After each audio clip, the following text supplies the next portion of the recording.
गांव के एक कोने में एक पुराना टूटा फूटा मकान था। उस मकान को लोग भूतिया हवेली के नाम से जानते थे। गांव के लोग कहते थे कि वहां जाने वाला कभी वापस नहीं आता। एक रात 3 दोस्त विवेक, राघव और सुनीता इस हवेली के रहस्य को जानने का साहस करते हैं। विवेक सबसे आगे चलता है। उसके हाथ में एक टॉर्च है जो बार बार बंद हो रही है। जैसे ही वे हवेली के दरवाजे के पास पहुंचते हैं, अचानक एक अजीब सी हवा चलने लगती है।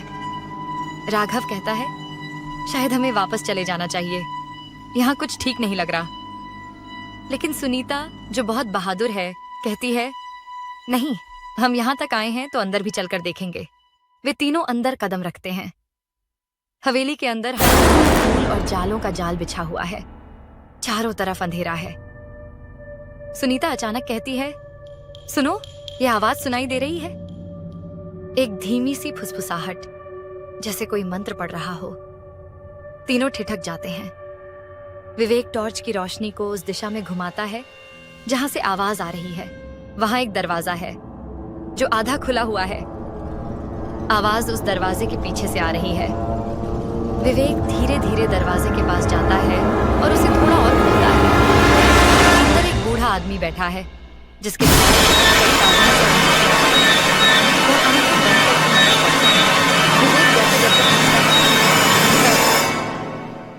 कौन हो तुम? बूढ़ा आदमी आंखें खोलता है और उसकी आंखों में एक अजीब सी चमक है। वह कहता है, मैं इस हवेली का रखवाला हूं और तुमने यहाँ आकर बहुत बड़ी गलती कर दी है। राघव पीछे हटने लगता है। हमें यहाँ से चले जाना चाहिए।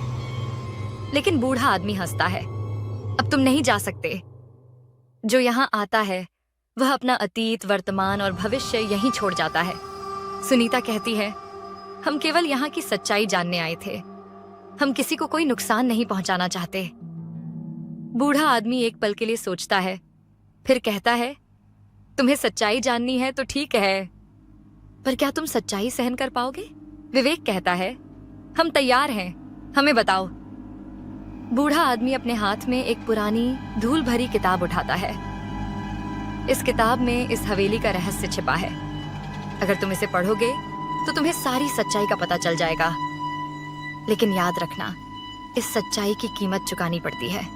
विवेक, राघव और सुनीता एक दूसरे की तरफ देखते हैं। उनके पास कोई और चारा नहीं है। विवेक किताब को खोलता है और पढ़ना शुरू करता है। जैसे जैसे वह पढ़ता है, किताब की बातें उसके दिल दिमाग में गूंजने लगती हैं। किताब में लिखा है कि यह हवेली एक तांत्रिक की है जिसने अपने ज्ञान का दुरुपयोग किया था। उसने अपने मंत्रों और तंत्र मंत्र से कई मासूमों की बलि चढ़ाई थी। उसकी शक्ति इतनी बढ़ गई थी कि वह खुद को भगवान मानने लगा था। लेकिन उसके अहंकार ने उसे अंत में बर्बाद कर दिया। विवेक की आवाज कांपने लगती है। यह तो बहुत भयानक है, हमें यहाँ से निकलना होगा। तभी बूढ़ा आदमी कहता है, तुम जा सकते हो, लेकिन इस हवेली की शक्ति तुम्हें जाने नहीं देगी। ये सब बकवास है, हम यहाँ से जा रहे हैं। दरवाजे की तरफ बढ़ता है, लेकिन जैसे ही वह दरवाजे के पास पहुंचता है, दरवाजा अपने आप बंद हो जाता है। हवेली की दीवारें हिलने लगती हैं और हर तरफ से आवाजें आने लगती हैं। विवेक चिल्लाता है, ये क्या हो रहा है? बूढ़ा आदमी हंसता है, तुम्हें सच्चाई जाननी थी ना, अब जान लो। ये हवेली खुद एक जीवित तंत्र है, यहाँ से कोई नहीं जा सकता। सुनीता कहती है, हमें कोई रास्ता तो मिलना चाहिए। इस तांत्रिक की शक्ति को तोड़ा जा सकता है। बूढ़ा आदमी एक पल के लिए सोचता है, फिर कहता है, हाँ, हो सकता है, लेकिन इसके लिए तुम्हें उस तांत्रिक की मूरत को तोड़ना होगा जो यहाँ कहीं छिपी है। तीनों दोस्तों को एक नई उम्मीद मिलती है। वे हवेली में मूरत की खोज शुरू कर देते हैं। हवेली का हर कोना, हर दरवाजा एक नई चुनौती बनकर सामने आता है। सुनीता मूरत की ओर इशारा करते हुए कहती है, वह रही मूरत।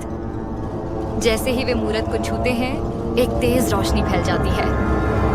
हवेली की दीवारें चटकने लगती हैं। आवाज गूंजती है, नहीं, तुम इसे नहीं छोड़ सकते।